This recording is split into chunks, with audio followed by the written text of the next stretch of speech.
Welcome to Raj reviews. இது வரைக்கும் நம்ம சேனலுக்கு சப்ஸ்கிரைப் பண்ணாதவங்க சப்ஸ்கிரைப் பண்ணிக்கோங்க. இந்த வீடியோவை முழுசாக பாருங்கள். ஸ்கிப் பண்ணிங்கன்னா அந்த படத்தோட கதை உங்களுக்கு புரியாது. இன்றைக்கி நம்ம அந்த வீடியோவில் பார்க்க போகிற மூவியோடைய நேம் என்னென்னு பார்த்தீங்கன்னா தி ஷேடோலெஸ் ஸ்வாட். வாங்க நம்ம வீடியோக்குள்ளே போகலாம்.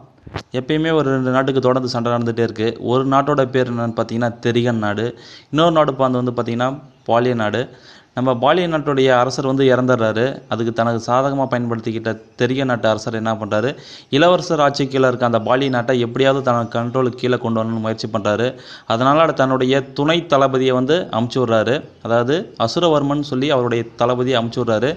அசுரவர்மன் என்ன பண்ணுறாரு, பாலிய நாட்டில் இருக்க அந்த இளவரசனை போய் கண்டுபிடிச்சி போய் பேசுகிறாரு. அது மட்டும் இல்லாமல் நீ அடிமையாக இருக்கணும், இல்லையா சாகணும், எங்கள் அரசனுக்கு நீ கப்ப காட்ட மாதிரி தான் உயிரோடு இருப்பேன்னு சொல்லி மிரட்டி பார்க்குறாரு. ஆனால் பாலிய நாட்டுடைய இளவரசன் என்ன பண்ணிக்கிறாரு, ஒத்துக்காமல் உங்களுக்கு அடிமையாக இருக்கிறதுக்கு என் உயரை விட்டுருன்னு சொல்லி சண்டை போட்டு உயரையும் விட்டுறாரு. அதுக்கப்புறம் என்ன நடக்குதுன்னா, பாலிய நாட்டுடைய மந்திரி சபையெல்லாம் ஒரு மீட்டிங் போடுறாங்க. அந்த மாதிரி மீட்டிங்கில் என்ன சொல்கிறாங்கன்னா, அந்த அசுரவர்மன் ஒவ்வொரு இளவரசனாக பார்த்து கண்டுபிடிச்சி அழித்து கொண்டுடுறான். அது மட்டும் இல்லாமல் நம்ம நாடு பலவீனமாக போயிட்டுருக்கு. நம்ம கண்டிப்பாக இந்த நாட்டுக்கு ஒரு அரசர் தேவை அப்படின்னு சொல்லி பேசிகிட்டு இருக்கும்போது தான் அந்த மந்திரியில் ஒருத்தர் சொல்லுவார், நம்ம நாட்டுடைய 2வது இளவரசர் சூரியனை நம்ம இங்கே கொண்டு வரணும். ஏன்னா அவர் மட்டும்தான் இப்போ அரச வாரிசில் உயிரோடு இருக்கார். ஏன்னா அவர் மட்டும்தான் இப்போ அரச பதவிக்கு தகுதியான ஒருத்தர்னு சொல்லி அந்த குழு தீர்மானம் பண்ணுறாங்க, முடிவு பண்ணுறாங்க. ஏன்னா அதுக்கு முன்னாடியே நம்ம இளவரசர் சூரியன் பார்த்திங்கன்னா ஒரு நாடோடி வாழ்க்கை வாழ்ந்துட்டு இருப்பார். நாட்டை விட்ட ஓடி வேறொரு இடத்துல பார்த்திங்கன்னா திருட்டு பொருட்களை வாங்கி விற்கிற ஒரு வேலை செஞ்சுட்டு இருப்பார். அதனால் என்ன பண்ணுறாங்க, பாலிய நாட்டுடைய மந்திரி சபை பார்த்திங்கன்னா ஒரு சிறந்த தளபதியை நியமித்து இளவரசரை கண்டுபிடிச்சி அவரை பாதுகாப்பாக பாலிய நாட்டுக்கு கொண்டு அவரை அரசர் பதவியில் உட்கார வைக்கிறதுக்காக ஒரு சிறந்த தளபதியை நியமிச்சிருப்பாங்க.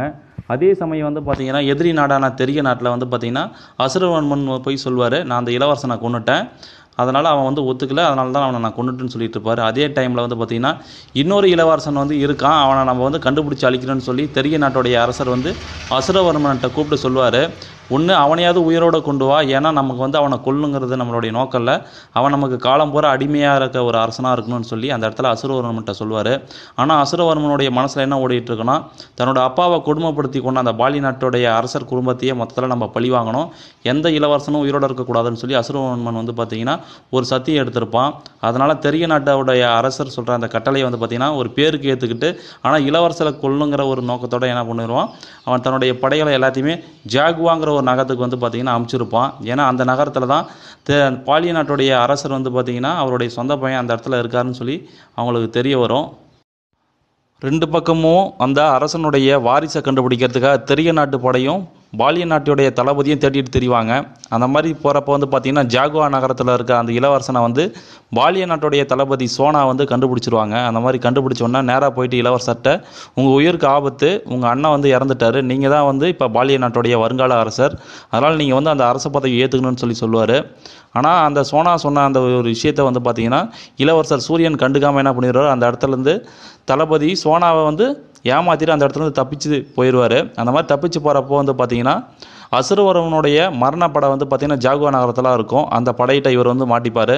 கிட்டத்தட்ட பார்த்திங்கன்னா 2 படைக்குமே நடுவில் இவர் முழிச்சிட்ருப்பார் எந்த பக்கம் போகிறதுன்னு. அப்போ பார்த்திங்கன்னா அந்த பாலிய நாட்டுடைய தளபதி பார்த்திங்கன்னா அசுரவர்மன் படையை அத்தனை பேத்தையுமே அடித்து துவம்சம் பண்ணிகிட்டு இருப்பாங்க. அந்த மாதிரி துவம்சம் பண்ணிவிட்டு அந்த இடத்த விட்டு இளவரசரை காப்பாற்றி கூட்டிகிட்டு போவாங்க. அதுக்கப்புறம் தான் தெரியும், இளவரசருக்கு சோனா தான் ரொம்ப நல்லவங்க, அவங்க நம்மளை காப்பாற்ற தான் முயற்சி பண்ணுறாங்கன்னு கொஞ்சம் கொஞ்சமாக புரிஞ்சுக்குவார். அந்த மாதிரி அவர் தப்பிச்சு போகிறப்ப தன்னுடைய தூரத்து ஃப்ரெண்டுக்கிட்ட அவர் பணம் கொடுத்து வச்சுருப்பார். அதனால் தன்னோட ஃப்ரெண்டுக்கிட்ட அந்த பணம் இருந்ததா பயணத்துக்கு ஹெல்ப்பாக இருக்குமே என்ன பண்ணுறாரு, அந்த பணத்தை போய் கேட்கறதுக்காக தன்னோட ஃப்ரெண்டை போய் ஒரு பக்கத்து நகரத்தில் போய் மீட் பண்ணுறாரு. நீ இங்கே இருன்னு சொல்லிட்டு தளபதியை சொல்லிவிட்டு அவர் போய் அந்த பணத்தை வாங்கிறதுக்காக போகிறப்போ திடீர்னு அவருடைய ஃப்ரெண்டு பார்த்திங்கன்னா துரோகம் பண்ணிவிடுவான். ஏன்னா அவனுடைய ஃப்ரெண்டுக்கு அப்போ தான் தெரியும் அவர் ஒரு இளவரசன்னு. அப்போது மரணப்படையிட்ட போட்டு கொடுத்தா நமக்கு பணம் கிடைக்கணும், போட்டு கொடுத்துட்டு அந்த இடத்த விட்டு தப்பிச்சு போயிடுவான். அங்கே மரணப்படை வந்ததை பார்த்த நம்ம தளபதி என்ன பண்ணுறாங்க, சோனா அங்கே இருக்க அந்த மரணப்படையில் இருக்க மாயாங்கிற ஒரு பொண்ணு கூட சண்டை போட்டுட்ருப்பாங்க.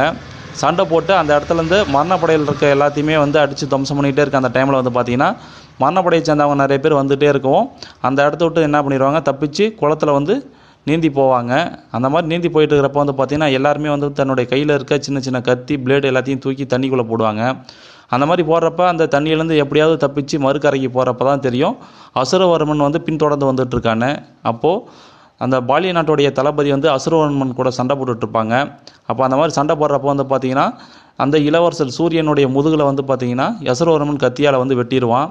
அதை பார்த்தோன்னா இளவரசர் சூரியனுக்கு கோவம் வரும். அதாவது நீ எல்லாம் ஒரு ஆம்பளையா, ஒரு வீரனாக இருந்துக்கிட்டு நீ வந்து இன்னொரு வீரனை முதுகில் வந்து வெற்றியே, உனக்கு வெக்கமாலையான்னு சொல்லி திட்டிகிட்டு இருப்பார்.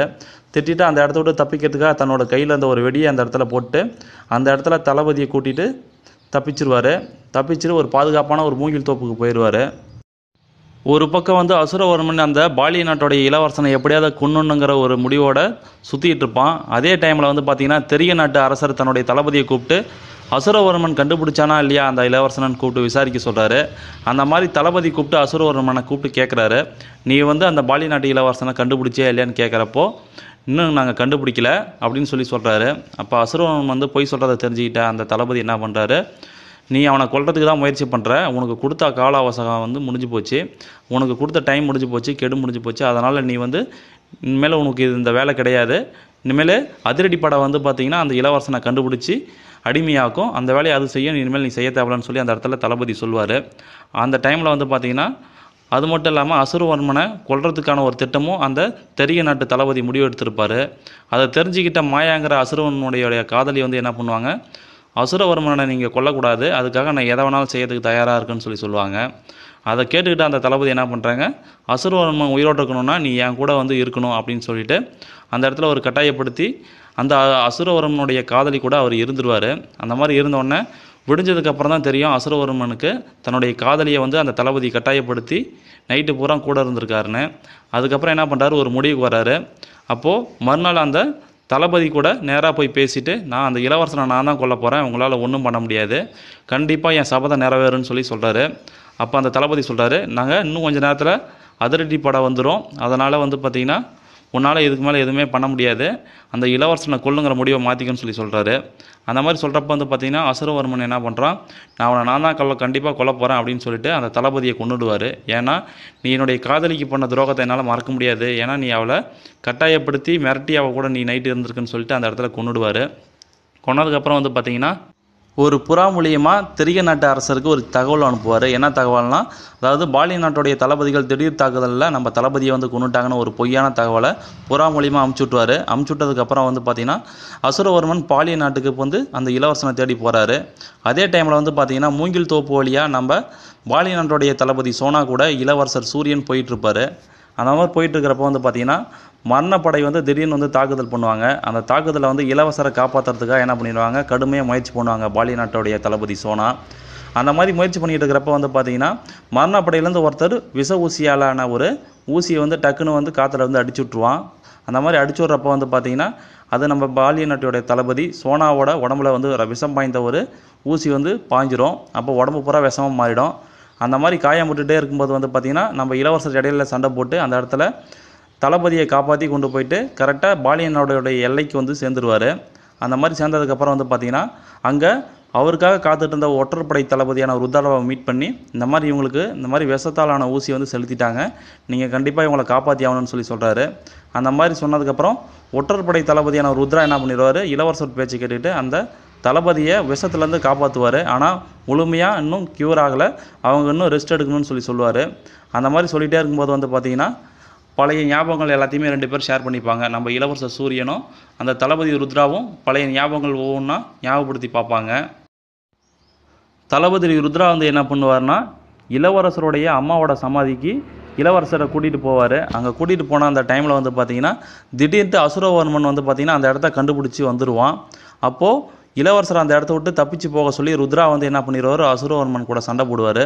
அந்த மாதிரி சண்டை போட்டுட்டு இருக்கிறப்ப வந்து பார்த்திங்கன்னா திடீர்னு கொஞ்ச நேரத்தில் அந்த அசுரவர்மன் வந்து ஒரு வாரமாக நின்று பார்த்துட்ருப்பான். ஏன்னா அவன் வந்து பார்த்திங்கன்னா கத்தி சண்டையில் ஒரு வர்ம அடி வந்து அடிச்சிருப்பான். அந்த வர்ம அடி பட்டால் அந்த எதிராளி வந்து என்ன ஆகும்னா உடம்புல இருக்க நரம்பெல்லாம் வெடித்து இறந்துருவாங்க. அந்த மாதிரி நரம்பெல்லாம் வெடிக்கிறப்ப வந்து பார்த்திங்கன்னா ருத்ரா வந்து பார்த்திங்கன்னா உடம்புல இருக்க நரம்பெல்லாம் வெடிச்சிரும். அப்போது அவர் சொல்வார், நான் எதிர்பார்த்த அளவுக்கு நீ மிகப்பெரிய பலசாலியாக இருக்க, அதை விட நான் உங்கள்கிட்ட என்னால் மோத முடியலன்னு சொல்லிட்டு ருத்ரா சொல்லிகிட்டு இருப்பார். அதே டைமில் வந்து பார்த்திங்கன்னா அசுரவர்மன் வந்து சொல்லுவான், நான் எதிர்பார்த்த அளவுக்கு நீ பலசாலி இல்லை, நீ வந்து ஒரு சாதாரண வீரன் தான், மிகப்பெரிய வீரன் சொல்லி இனிமேல் சொல்லிக்காதங்கிற மாதிரி சொல்லிவிட்டு அந்த இடத்த விட்டு போயிடுவான். அந்த டைமில் வந்து பார்த்திங்கன்னா உடம்புல நரம்பெல்லாம் வெடிச்ச வாக்கில் கீழே கிடப்பார் ருத்ரா. அந்த டைமில் வந்து பார்த்திங்கன்னா உள்ள ரூமில் உடம்பு சரியில்லாமல் படுத்துக்கிட்டு இருந்த அந்த தளபதி என்ன பண்ணுறாங்க, மறுபடியும் நம்ம ஹீரோவை காப்பாற்றுறதுக்கு வராங்க. அப்போ அசுரவர்மனுக்கும் நம்ம பாலியனருடைய தளபதி சோனாவுக்கும் 2 பேருக்கு சண்டை நடந்துகிட்ருக்கு. அது மட்டும் இல்லாமல் அந்த சண்டையில் அசுரவர்மனுடைய காதலி மாயாவும் வந்து பார்த்திங்கன்னா சண்டை போடுவாங்க. அந்த சண்டையில் வந்து பார்த்திங்கன்னா ஒரு கட்டத்தில் அசுரவர்மன் கையில் இருக்க கத்தி கீழே விழுந்துடும். அந்த கத்தியால் குத்த போவாங்க நம்ம பாலியனருடைய தளபதி சோனா. அந்த டைமில் வந்து பார்த்திங்கன்னா அசுரவர்மனுடைய காதலி வந்து பார்த்திங்கன்னா அசுரவர்மனை காப்பாற்றுறதுக்காக அந்த கத்தியை தன்னுடைய உடம்புக்குள்ளே டக்குன்னு வந்து அவங்க சொருகும்போது இவங்க வந்து இடையில வந்து வாங்கிப்பாங்க. அந்த மாதிரி வந்து பார்த்திங்கன்னா தன்னுடைய காதலனுக்காக தன்னோட உயிரை வந்து கொடுக்கறதுக்கு தயாராக இருந்திருப்பாங்க. அதே டைமில் வந்து பார்த்திங்கன்னா அந்த அசுரவர்மன் என்ன பண்ணிடுவான், தன்னுடைய காதலி தனக்காக உயிரை கொடுக்குறாங்கன்னு கொஞ்சம் கூட யோசிக்காமல் தான் முதுகு பின்னால் அந்த இன்னொரு கத்தியை எடுத்து அவங்க முதுகில் குத்தி கரெக்டாக பாலியனருடைய தளபதி நெஞ்சிக்கு இதயத்தில் டைரெக்டாக குத்திடுவான். அந்த மாதிரி குத்துறப்போ வந்து பார்த்திங்கன்னா 2 பேருமே கீழே சரிஞ்சிடுவாங்க. அந்த டைமில் இளவரசர் வந்து பார்த்திங்கன்னா டைரெக்டாக அசுரவர்மன் கூட சண்டை போட போவார். அந்த மாதிரி சண்டை கொஞ்ச நேரம் போட்டுகிட்டே இருக்கும்போது வந்து பார்த்திங்கன்னா ஒரு கட்டத்தில் வந்து பார்த்திங்கன்னா நீ இன்னும் கொஞ்ச நேரத்தில் சாக போகிறேன்னு சொல்லிட்டு அசுரவர்மன் வந்து பார்த்திங்கன்னா சொல்லிட்டு சண்டை போடுவான். சண்டை நடந்த கொஞ்ச நேரத்தில் வந்து பார்த்திங்கன்னா இளவரசனும் அவனும் கொஞ்சம் தூரம் வருவாங்க. அப்போ அசுரவர்மன் தன்னுடைய வழக்கமான மர்மடியை வந்து அடிப்பான். ஆனால் இளவரசர் முகத வரைக்குமே வந்து அந்த ரத்த குழாய் வெடிப்பு வந்து பார்த்திங்கன்னா டக்குன்னு அவர் ஒரு விதமான பயிற்சி மேற்கொண்டதுனால அந்த வர்ம அடியிலேருந்து அவர் தப்பிச்சிருவார். அப்போ வந்து சொல்லி காமிப்பார் அசுரவர்மன்கிட்ட, அதாவது உன்னுடைய மறுமடியிலேருந்து எப்படி நான் தப்பிக்கணுங்கிற வித்தை நான் எப்பயோ கற்றுக்கிட்டேன், இப்போ என்னுடைய மறுமடியை நீ தான் வந்து பார்க்க போகிறேன்னு சொல்லிட்டு அசுரவர்மன்கிட்ட சொல்லி மிரட்டுவார். அப்போ சொல்லும்போது தான் அவர் உடம்புல இருக்க நரம்பெல்லாம் கொஞ்சம் கொஞ்சமாக பிச்சுக்கிட்டு வெடித்து டக்குன்னு வந்து செத்துருவார் அசுரவர்மன். அந்த மாதிரி சாகிறப்போ வந்து பார்த்திங்கன்னா அந்த தெரிய நாட்டோடைய படைகள் எல்லாமே வந்து பாலி நாட்டோட இலையில் வந்து எப்படியாவது இளவரசரை நம்ம அடிமைப்படுத்தணும் இல்லை கொல்லணும்னு சொல்லி சண்டை போடுறது வந்துகிட்டே இருக்கும். அந்த மாதிரி வந்துகிட்டே இருக்கிற டைமில் வந்து பார்த்திங்கன்னா அந்த இரத்த குழாய் வெடித்த அந்த ருத்ரா வந்து என்ன பண்ணிடுவார், தன்னுடைய பாலி நாட்டு படைகளுக்கு நெருப்பால் சிக்னல் காமிச்சிருப்பார். அதனால் பாலி நாட்டுடைய படைகள் அத்தனையுமே வந்து பார்த்திங்கன்னா எல்லையோரமாக வந்துடும். அந்த பாலி நாட்டு படைகளும் தெரிய நாட்டு படைகளும் எதிர்த்து சண்டை போடும். அந்த மாதிரி சண்டை போட்டுகிட்டே இருக்கப்போ வந்து பார்த்திங்கன்னா பாலி நாட்டு படைகள் எல்லாமே வந்து பார்த்திங்கன்னா தெரிய நாட்டுடைய படையை அடித்து துரத்திடும். அப்போ வந்து பார்த்திங்கன்னா தனக்காக உயிரை காப்பாற்றி தனக்காக தன்னோட உயிரை துச்சமாக மதித்து போரிட்ட அந்த தளபதியை காப்பாற்றணும்னு முயற்சி பண்ணுவார். ஆனால் வந்து பார்த்திங்கன்னா கடைசி நேரத்தில் அந்த தன்னை காப்பாற்ற வந்த அந்த பாலி நாட்டுடைய தளபதி அவரால் காப்பாற்ற முடியாமல் போயிடும். அவங்க வந்து சொல்லுவாங்க, நீங்கள் இந்த நாட்டோடைய அரசரை பதவி ஏற்றுக்கணும், இங்கே இருக்க மக்களை நீங்கள் நல்லா பாதுகாக்கணும்னு சொல்லிட்டு இறந்துருவாங்க. அவங்க பேச்சை காப்பாற்றணுங்கிற ஒரே காரணத்துக்காக என்ன பண்ணிடுவார், நம்ம இளவரசர் சூரியன் வந்து என்ன பண்ணிடுவார், அரச பதவி ஏற்றுக்கிட்டு மிகப்பெரிய போர் படையெல்லாம் திரட்டி எதிரியோடைய கோட்டை வாசலே நின்று போய் சண்டை போடுவார். இதோட படம் முடிஞ்சிடும். இந்த வீடியோ உங்களுக்கு பிடிச்சிருந்ததுன்னா லைக் பண்ணுங்கள், ஷேர் பண்ணுங்கள், மறக்காமல் என்னோடய சேனலுக்கு சப்ஸ்கிரைப் பண்ணிக்கோங்க. தேங்க்யூ ஃபார் வாட்சிங்.